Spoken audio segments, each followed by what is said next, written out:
ఎంత ఆవేదనకు గురై ఉంటే ఈ రకంగా మాట్లాడి తగలబెడతానని చెప్పేటువంటి మాట ఊరికనే చెప్తుందా?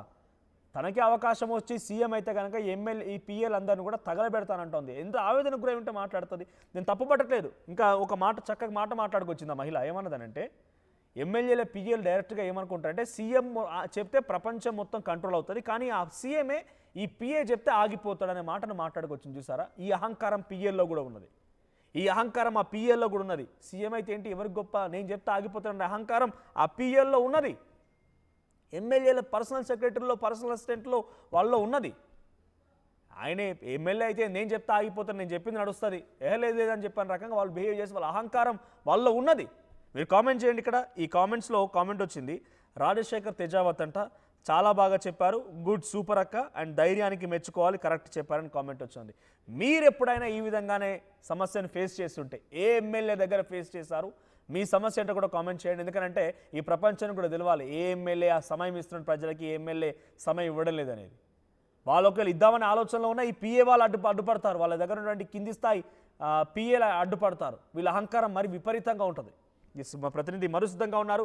మధు, సో ఈ మహిళ ఎవరో తెలియదు కానీ చాలా అద్భుతంగా కొన్ని విషయాల్లో తను మాట్లాడిన పరజాలం, తను మాట్లాడిన కొన్ని బీప్ వర్డ్స్ మనం ఏకీభవించకపోయినా కూడా తన గట్స్కి మాత్రం మెచ్చుకోవాలి. నిజంగానే చాలామంది సమస్యలు ఎదుర్కొన్నారు. బీయింగ్ అ జర్నలిస్ట్ కొన్ని సందర్భాల్లో మనం కూడా ఒక మంత్రినో ఎమ్మెల్యేనో కలవాలన్నప్పుడు కూడా ఎమ్మెల్యేలకు సంబంధించి పీఎల్ అయితేనేమో 2 కొమ్ములు, లేకపోతే మంత్రుల పీఎల్ 4 కొమ్ములు ఉన్నట్టుగా వ్యవహరించి వాళ్ళు ఫస్ట్ అక్కడ దాకా వెళ్ళడానికి కూడా అవకాశం ఇయ్యరు. ఎందుకో మరి ఎందుకలా బిహేవ్ చేస్తారో అర్థం కాదు. మరి వాళ్ళకు ఉన్నటువంటి పైనుంచి ఇన్స్ట్రక్షన్స్ ఉంటాయా, లేకపోతే వాళ్ళంతటా వాళ్ళే చేస్తారో తెలియదు. కానీ చాలా సందర్భాల్లో పబ్లిక్ కూడా చెప్తూ ఉంటారు, కొన్ని సందర్భాల్లో గ్రౌండ్కి మనం వెళ్ళినప్పుడు కూడా. సో ఇప్పుడు ఈ మహిళా వీడియో ఎలా వైరల్ అవుతోంది, దీనిపైన ఆ పీఏల రియాక్షన్ ఏంటి, మంత్రుల ఎమ్మెల్యేల రియాక్షన్ ఏంటి?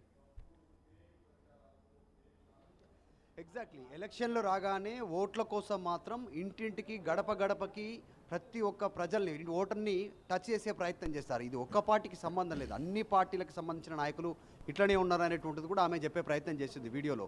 అట్లా అప్పుడేమో ప్రతి ఒక్కరిని టచ్ చేస్తారు, షేక్ హ్యాండ్ ఇస్తారు, మాట్లాడతారు, ఫోటో దిగుతారు, ఏ సమస్య ఉన్నా మీకు ప్రాబ్లం సాల్వ్ చేస్తామని చెప్తారు. కానీ గెలిచిన తర్వాత మాత్రం పీఏల ఆధిపత్యం పెరిగిపోతూ ఉంది. ఎమ్మెల్యేలది, మంత్రులది, ఈ ఎంపీలది, వీళ్ళందరిది కూడా అనేటువంటిది ఆమె ఆవేదన వ్యక్తం చేసింది. నిజంగా ఆమెకి ఏం సిచ్యువేషన్ ఫేస్ చేసిందో, ఆమె ఎలాంటి ప్రాబ్లం ఫేస్ చేసిందో తెలియదు. సాధారణంగా గెలిచిన తర్వాత ఎమ్మెల్యేని అప్రోచ్ అయ్యేటువంటి విధానం చాలా ఈజియెస్ట్ వే ఉండాలి. పీఏ ఉంటాడు, ఓకే, పీఏకి ఫోన్ చేస్తే పలానా టైం, లేదంటే ఈరోజు బిజీ, ఈరోజు అందుబాటులో లేరు, రేపు కలవండి, ఎల్లుండి కలవండి అని చెప్పొచ్చు. కానీ ఎన్నిసార్లు ఫోన్ చేసినా ఎమ్మెల్యేల కంటే పీఏలేదే పై చేయి ఉన్నటువంటిది, మంత్రుల కంటే పీఏలేదే పై చేయి, ఎంపీల కంటే పీఏలేదే పై చేయి, కనీసం కాంటాక్ట్లోకి రానటువంటి సిచ్యువేషన్ ఉంటున్నటువంటి పరిస్థితి.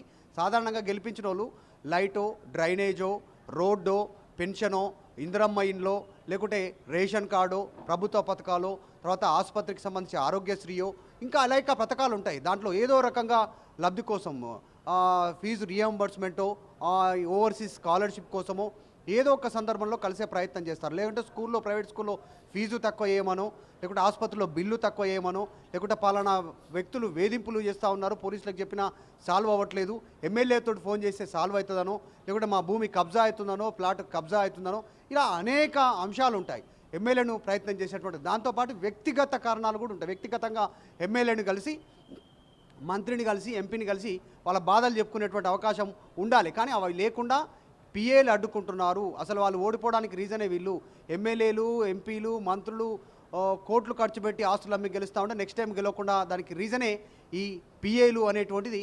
ఈ లేడీ చెప్పినటువంటి వ్యాఖ్యలు పెద్ద ఎత్తున వైరల్ అవుతుంది, సోషల్ మీడియాలో ట్రెండింగ్గా మారుతూ ఉంది. ఆమె కరెక్ట్ చెప్తా ఉన్నారు, కరెక్ట్ మాట్లాడుతూ ఉన్నారు అనేటువంటిది మద్దతు తెలుపుతూ ఉన్నటువంటి పరిస్థితి ఈరోజు. ఎందుకంటే చాలామంది పిఏలు కనీస సమాచారం ఎమ్మెల్యేలకు, ఎంపీలకు, మంత్రులకు ఇవ్వలేనటువంటి పరిస్థితి. పలానా వ్యక్తి ఫోన్ చేశారు, పలానా కాలనీలో సమస్య ఉంది, పలానా కాలనీలో ఇది ఉంది, పలానా కాలనీలో ఈ ఇబ్బంది ఉంది, వాళ్ళు సాల్వ్ చేయమని అడుగుతూ ఉన్నారు, మీకోసం ఇంతమంది వస్తామంటున్నారు, ఏమీ సమాచారం ఇవ్వట్లేదు. అంతా అలాది డబ్బులు చేతులు దడిపిన వాళ్ళకి అపాయింట్మెంట్లు, మిగతా వాళ్ళకి లేదు, నో అనేటువంటి పరిస్థితి, పట్టించుకున్నటువంటి పరిస్థితి అనేటువంటి ఆమె బాధ వెలగక్కింది. ఆమె ఓపెన్గా చెప్తున్నారు. ఇది ఏ ఒక్కరికో కాదు, అన్ని పార్టీల కంటే ఆమె మెన్షన్ చేశారు. ఇక్కడ నుంచి ముఖ్యమంత్రి చెప్తే రాష్ట్రం ఆగుతుంది, దేశం ఆగుతుంది, కానీ ఈరోజు పిఎల్ చెప్తే ముఖ్యమంత్రి ఆగిపోయేటువంటి పరిస్థితి ఉంది. అంటే వాళ్ళను కూడా పిఎల్ఏ కంట్రోల్ చేస్తున్నారనేటువంటి ఆమె మాటలు పెద్ద ఎత్తున చర్చనీయాంశం అవుతున్నాయి. ఒకటి మనోజ్, కాకపోతే 119 మందికి 119 మంది, మొత్తం 18 మంది ఎంపీలలో ఇట్లాంటి సిచ్యువేషన్ ఉంది. మొత్తం 15 మంది మంత్రుల్లో ఇలాంటి సిచ్యువేషన్ ఉంది అని అనుకోవట్లేదు. కొద్దిమంది డైరెక్ట్ ఫోన్ లేపే వాళ్ళు ఉన్నారు, మంత్రులు కూడా. కొద్దిమంది ఎంపీలు డైరెక్ట్ ఫోన్లో రెస్పాండ్ అయ్యే వాళ్ళు ఉన్నారు, కొద్దిమంది ఎమ్మెల్యేలు కూడా డైరెక్ట్ ఫోన్లో రెస్పాండ్ అయ్యే వాళ్ళు ఉన్నారు. కానీ ఈమె ఏమి ఇబ్బంది పడి ఈ రకమైనటువంటి స్టేట్మెంట్ చేసిందో పెద్ద ఎత్తున వైరల్ అయితే అవుతా ఉంది. నిజంగా ఇండివిజువల్ గా మాట్లాడినా కూడా it's a voice of public అన్నట్టుగా సిచ్యువేషన్ ఉంది అనేటువంటిది పెద్ద ఎత్తున సామాన్యులు కూడా ఈ రకంగానే, ఎందుకంటే ఈ వీడియో ఇంతలా వైరల్ అవ్వడానికి ప్రతి ఒక్కరు కూడా షేర్ చేయడం మూలంగా ఒక వరకు రీచ్ అయింది, వైరల్ అయింది. సో ప్రతి ఒక్కరు ఇంటర్నల్గా ఇది ఫీల్ అవ్వడం మూలంగానే ఇంత వైరల్ చేశారు దాన్ని. సో నిజానికి ఆ ఎమ్మెల్యేకు తను అడిగినట్టుగా ప్రజల్ని కలవడమే main duty. MLA is main for the constituency itself. కానీ వాళ్ళు బిజీగా ఉన్నారని చెప్పి పిఏలు పదే చెప్తూ ఉంటారు. పిఏలకు గురించి కూడా తను ఒక వీడియో చేయాల్సి వచ్చిందని అంటే ఆ పిఏల ద్వారా ఎంత ఇబ్బంది పడిందో, ఆ వీడియో ఎంత వైరల్గా మారిందని అంటే ఎంతమంది ఆ పిఏల ద్వారా సామాన్య ప్రజలు ఇబ్బంది పడ్డారో. సో ఇప్పటికైనా ఈ వీడియో తర్వాత అయినా కూడా ఆ సదరు ఎమ్మెల్యేలు ఎవరైతే ఒకరిద్దరు వాళ్ళంతా వాళ్ళు డెఫినెట్గా వాళ్ళే ఆపాదించుకోవాలి దీన్ని, ఈ వీడియోని. సో ఎవరైనా మార్పు జరిగే అవకాశం ఉందా? ఎగ్జాక్ట్లీ, నిజంగా అఫ్ కోర్స్. కాకపోతే ఎమ్మెల్యేలు, ఎంపీలు, మంత్రులు, ముఖ్యమంత్రి కావచ్చు, వాళ్ళకు కూడా వ్యక్తిగత జీవితాలు ఉంటాయి, కుటుంబం ఉంటుంది, వాళ్ళకి కొన్ని ఫంక్షన్స్ ఉంటాయి, వాళ్ళకి కొన్ని పర్సనల్ టైం కేటాయించాల్సినటువంటి అవసరం ఉంటుంది. అది మినహాయిస్తే వారంలో కనీసం ఒక్కరోజైనా ప్రజల కోసం కేటాయించాలి. కనీసం అంటున్నాం మనం. యాక్చువల్గా అయితే 5 రోజులు కేటాయించాలి, 2 రోజులు వాళ్ళు కేటాయించుకోవాలి. కనీసం ఒక్కరోజైనా కేటాయించే స్థానిక సమస్యలు ఏంది, ఆ నియోజకవర్గంలో ఏమి ఇబ్బంది అవుతుంది, ప్రజలు ఎందుకు అప్రోచ్ అవ్వాలనుకుంటున్నారు, వారి సమస్య నా ఫోన్ ద్వారా సాల్వ్ అవుతుందా, లెటర్ ద్వారా సాల్వ్ అవుతుందా, అధికారులకు ఫోన్ చేస్తే సాల్వ్ అవుతుందా, లేకుంటే వాళ్ళు అడుగుతున్నటువంటి అభివృద్ధి నిధులు కేటాయిస్తే సాల్వ్ అవుతుందా అనేటువంటిది ఆలోచన చేయాలి ఈ వీడియో తర్వాతనే. ఎందుకంటే పిఏల ద్వారా చాలా అంశాలు ఎమ్మెల్యేలు, ఎంపీలు, మంత్రుల దృష్టికి పోవట్లేదు. దీంతోటైనా కనువిప్పు కలగాలి అనేటువంటి ఆలోచన అయితే చేయాల్సినటువంటి అవసరం ఉంది. Right, thank you Madhu. So మొత్తంగా ఆ మహిళ మాట్లాడిన మాటలు నిజంగా ఒక పిఏని ఇంత టార్గెట్ చేసి పిఏలందరినీ కూడా ఒకే తాడు కట్టేసి నిలదీసింది. వారిని ఒక రకంగా పరుష పదజాలంతో కూడా తను మాట్లాడుకొచ్చింది. తగలబెడతాం, బట్టలు కూడా తీస్తాం అనే రకం కూడా ఆగ్రహానికి గురైందంటే ఎంత ఆవేదనకు గురై ఉంటుందో. ఇప్పుడు ఇది వీడియో వైరల్గా మారిందంటే కూడా అదే రకంగా చాలామంది ఫేస్ చేసిన వారు ఒకరినొకరు షేర్ చేసుకోవడం మూలంగా ఇంత వైరల్ అయిపోయింది. సో ప్రస్తుతానికి ఇక్కడ కొన్ని కామెంట్స్ కూడా వచ్చాయి. ద కామెంట్స్లో కూడా నేను చదివి వినిపించే ప్రయత్నం చేస్తాను. సో ఇక్కడ నీ ధైర్యానికి దండం అక్క అని చెప్పి చిరబోయిన మహేష్ కామెంట్ చేశారు. పోచంపల్లి సూర్యన్న అవునండి కరెక్టే అని కామెంట్ చేశారు. Mother Teresa NGO very good.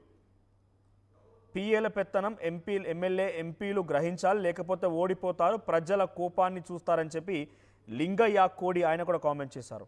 So మీ అభిప్రాయం ఏంటి? మీరు ఎప్పుడైనా ఇదే విధంగా పిఏల ఆధిపత్యం వల్ల, పిఏల పెత్తనం వల్ల, పిఏలు చేసేటువంటి ఈ పిచ్చి పని వల్ల వాళ్ళంతట వాళ్ళే గొప్ప మేధావిని అనుకునేటువంటి ఆ మేధస్సు వాళ్ళంతట వాళ్ళు స్వయం ప్రకటితంగా మాట్లాడేటువంటి మాటల వల్ల మీరు ఎప్పుడైనా ఇబ్బందులు ఫేస్ చేశారా? సామాన్య ప్రజలకి కాంటాక్ట్లో, సామాన్య ప్రజలకి అందుబాటులో ఉండాల్సినటువంటి ఆ ఎమ్మెల్యేలు, ఎంపీలు దూరం అవడానికి పిఏలే కారణమని మీరు ఎప్పుడైనా అనుకున్నారా?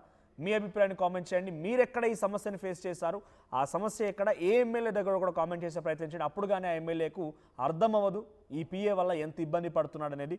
ఒకసారి మీ అభిప్రాయాన్ని కామెంట్ చేయండి. ఇక్కడ please give daily public news only, you this type of news only public awareness. Thank you. ప్రతిరోజు ఇటువంటి పబ్లిక్ అవేర్నెస్ చేసేటువంటి న్యూస్లు ఇవ్వమని చెప్పి వాళ్ళు అడుగుతున్నారు. డెఫినెట్గా ప్రతిరోజు కూడా ఇటువంటి వార్తలు మీకు అందజేస్తూనే ఉంటాము. సో ఆమె చెప్పింది కరెక్ట్ అండి, నేను కూడా చూశానని చెప్పి పోచంపల్లి సూర్య అన్నారు.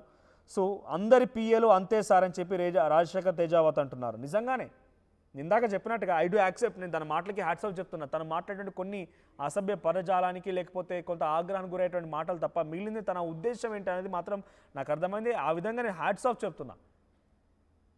ఎమ్మెల్యేల పిఏలకైతేనే మనం ఇందాక చెప్పినట్టుగా అందరికీ కాదు, ఎవరికి వాళ్ళు ఆపాదించుకుంటే దానికి మనం ఏం చేయలేం. ఎమ్మెల్యేల పిఏలకైతేనేమో 2 కొమ్ములు ఉంటాయి. ఇక మంత్రుల విషయానికి వస్తే 4 కొమ్ములు. ఎందుకు అర్థం కాదు మరి. వాళ్ళు కనీసం కలవడానికి అవకాశం వాళ్ళు ఒకవేళ యాక్సెప్ట్ చేసిన వీళ్ళు పోనివ్వరు. వీళ్ళు ఏందో మరి, వీళ్ళు వెళ్ళనివ్వరు. కార్పొరేటర్లకు కూడా పిఏలు ఉన్నారు, తప్పేం లేదు, పెట్టుకోండి. మీకు పనికి కొంత రిలాక్సేషన్ ఉంటుంది, లేకపోతే టెక్నికల్గా వాళ్ళు సహాయం చేస్తారంటే పెట్టుకోండి. కానీ ఆ పిఏలు మీ దాకా రానివ్వకపోతే కార్పొరేటర్ ఎందుకు, లేకపోతే సర్పంచ్లో కూడా ఇంకొన్ని సందర్భాల్లో గ్రామాల పిఏలు అంటే అఫీషియల్ పిఏలు ఏం కాదు, బట్ వాళ్ళ కింద ఒక వ్యక్తి ఉంటాడు. అక్కడ సర్పంచ్ని కలవాలంటే కింది వ్యక్తిని కలవాలి. సార్ సర్పంచ్ పక్కన పెట్టండి కాసేపు, జెడ్పీటీసీ, తర్వాత ఎమ్మెల్యే, ఎంపీ, కార్పొరేటర్లు, వీళ్ళందరికీ పిఏలు ఉన్నారు. కనీసం యాక్సెసిబిలిటీ లేకపోతే ఎందుకు పోయి కలిసి, అసలు ఆయన గెలిచేందుకు ఏం ఉపయోగం? ఎవరికి ఉద్ధరించడానికి గెలిచాడు ఆయన? మీ కుటుంబం కోసం. Yes, you have a personal life, మీకు పర్సనల్ లైఫ్ ఉంది, భార్య పిల్లలు ఉన్నారు, మీకు వ్యక్తిగత జీవితం చేసుకోండి. కానీ వారంలో 1-2 రోజులైనా ఇప్పుడు ఒక దగ్గర మనం పని చేస్తున్నాం అనుకోండి, ఆ పని చేసే దగ్గర ఒకటి రెండు రోజులకు మించి ఎక్కువగా లివ్ ఇవ్వగలుగుతాడా? ఉంటుందా లివ్ అనేది? పోనీ 4 రోజులు, మిగిలిన 3 రోజులు అయితే పని చేయాలి కదా వారంలో. 4 రోజులు ఇంటికాడ ఉన్నా కానీ మిగిలిన 3 రోజులే పని చేయాలి కదా. మీరు వారానికి వారం అయితే హైదరాబాద్లో ఉండాలి, లేకపోతే వేరే దగ్గర ఉండాలి. ఉన్నా కూడా ఇంటికే పరిమితం అయిపోవాలి. ఎవరు కలవని, ఎవరు రానియరు. కాంట్రాక్టర్లు వస్తే వెంబడే, రియల్ ఎస్టేట్ వ్యాపారులు వస్తే వెంబడే, వచ్చిన వెంటనే ఇప్పుడు ఇక్కడ వాళ్ళ అపాయింట్మెంట్ పిఏ ఎమ్మెల్యే అపాయింట్మెంట్ వాళ్ళు తీసుకోవడం కాదు, వాళ్ళ అపాయింట్మెంటే ఈ ఎమ్మెల్యేలు తీసుకుంటారు పిఏల ద్వారా. సో దయచేసి ఇక్కడ అర్థం చేసుకోండి. తను చెప్పిన దాంట్లో 100% ఒక వాస్తవం కనబడుతోంది. సో ఇక్కడ కొన్ని కామెంట్స్ వచ్చాయి, నేను కామెంట్స్ చదువుతాను. సో మా గజ్వేల్కి ఎమ్మెల్యే కేసీఆర్ రావట్లేడు అన్న, అసలు మాకు ఎమ్మెల్యేనే లేడు. గజ్వేల్కి ఎమ్మెల్యే కేసీఆర్ ప్రతిపక్ష నాయకుడు మాజీ ముఖ్యమంత్రి, ఆయన ఇంతవరకు కలిసిన దాఖలాలు లేవట. మా గజ్వేల్కి ఎమ్మెల్యే కేసీఆర్ రావట్లేడన్నా, మాకు ఎమ్మెల్యే లేడు. మా గజ్వేల్ ఎమ్మెల్యే కేసీఆర్ మా నియోజకవర్గానికి రాడు సార్ అని చెప్పి రాజశేఖర్ తెజావత్ కామెంట్ చేశారు. ఇది సంగతి, అర్థం చేసుకోండి. ఇక ఇలా బహిరంగంగా కనుక ఒక్కొక్క వ్యక్తి ఒక్కొక్క కామెంట్ చేయాల్సి వస్తే మీ బండారం మొత్తం బయటపడుతుంది. సో పిఏలారా తస్మాత్ జాగ్రత్త, కొంత యాక్సెబిలిటీ ఇవ్వండి. మీరు చేసే పని చాలా గొప్పది, మీ ఎమ్మెల్యేకి సపోర్ట్ చేస్తున్నారు, టెక్నికల్గా చూస్తున్నారు, జీవోలు రకరకాలుగా ఏదైనా ఉంటే ఆయన వివరిస్తారు, మీ యొక్క నాలెడ్జ్ని షేర్ చేస్తారు, అద్భుతంగా చదువుకున్న వారు ఉన్నారు, తప్పు లేదు. కానీ ఆ ఎమ్మెల్యేని కలిసేందుకు సామాన్యమైన ప్రజలకు అవకాశం ఇవ్వండి. ఎమ్మెల్యే క్యాంపు కార్యాలయాల చుట్టూ, ఎమ్మెల్యే నివాసాల చుట్టూ రోజు కొన్ని వందల మంది వెయిట్ చేస్తున్నారంటే వాళ్ళని కలవకుండా ఉన్న రోజు నువ్వు ఎమ్మెల్యేవి కాదని అర్థం. ఇక మీ ఇష్టం, మీ అభిప్రాయం ఏంటో కామెంట్ చేయండి. నష్టపోతుండే ఎమ్మెల్యేలు, ఎంపీలు కానీ. అందరికీ నమస్తే అండి. కాంగ్రెస్ కానీ, కారు గుర్తు కానీ, బీజేపీ కానీ, ఈ పిఏ గాన్లు ఉంటారు చూసిరా, వాళ్ళకే చెప్తున్నా ఈ వీడియో ద్వారా. ఓన్లీ పిఏ గాన్లకే చెప్తున్నా, అన్ని పార్టీ వాళ్ళకి చెప్తున్నా. అరే నువ్వేసే గెలవలేదు, నీ చెల్లేసే గెలవలేదు, నీ అమ్మేసే గెలవలేదు, నీ అక్కేసే గెలవలేదు. ఇలా ప్రజలకు కష్టం వస్తే ఒక ఎమ్మెల్యేని కలవాలన్నా, ఒక ఎంపీని కలవాలన్నా ఎందుకు అడ్డుపడతారు మీరు? మిమ్మల్ని మీద అడుగుతుర్రా, మీ పిల్లలది అడుగుతుర్రా, లేకపోతే మీ అమ్మలది అడుగుతుర్రా అపాయింట్మెంట్లు? ఎందుకురా మీరేం నొస్తుందిరా? ఇలా మీరు వేసిన 4 ఓట్లతో గెలిచిరారా? ఒక కాన్సెన్స్కి ఎమ్మెల్యే ఎందుకుండా ఎమ్మెల్యే అయ్యి? కష్టం వస్తే చెప్పుకోనికనే కదరా ఎమ్మెల్యే ఉంది. ఎంపీ ఉన్నది దేనికిరా? వాళ్ళ పర్సనల్ పనికి చేసుకోనికే ఇవాళ ఓట్లేసి గెలిపించిరారా? ఓన్లీ పిఏ గాన్లకే చెప్తున్నా నేను. ఒక కాన్సెన్స్లో ఒక ఎమ్మెల్యే ఉన్న, ఒక కార్పొరేటర్ ఉన్న దేనికిరా? జబ్బలగేసుకొని తిరగనిక్కుర్రా? పైసలు సంపాదించుకోనికే ప్రజలు గెలిపించుకురారా? ఎందుకురా మీదేం వస్తుందిరా? ఎడమకాలు చెప్పు కొట్టాలి. ఎందుకురా కలవనియర్ మీరేంద్రా? దేవుడు వరం ఇచ్చిన పూజారడ్డు పడ్డట్టు మీదెందుకు వస్తుందిరా? ఒక కాన్సెన్స్లో ఒక ఎమ్మెల్యే ఉండంటే మనకు కష్టం వస్తే నెరవేర్చనికరా వాడిని గెలిపించింది. నువ్వు వేసిన ఓట్లతో గెలిచిందా? సార్ చాలా బిజీ. ఎందుకు ప్రజల కోసం కష్టపడినోడు బిజీ ఉంటేంది, లేకపోతే ఆగలేకపోతేంది? పిఏ గాన్లని అసలు నడి రోడ్డు మీద పాపం దాకా మీదేం వస్తుందిరా? ఒక మనిషికి ఇది నా వల్ల కాదు, ఇది ఎమ్మెల్యే వల్ల అవుతుంది, ఎంపీ వల్ల అవుతుంది అనిపించినప్పుడే కదరా పోతారు. అపాయింట్మెంట్లు వెనక మీదేం వస్తుందిరా? ప్రజలు ఎందుకు వీడు న్యాయం చేస్తాడని ఎప్పుడు ఈ వీడియో ద్వారా చెప్తున్నా. మీ వల్లనే రా వాళ్ళు ఓడిపోయేది. ఓన్లీ ప్రతి పార్టీ వాళ్ళకి చెప్తున్నా.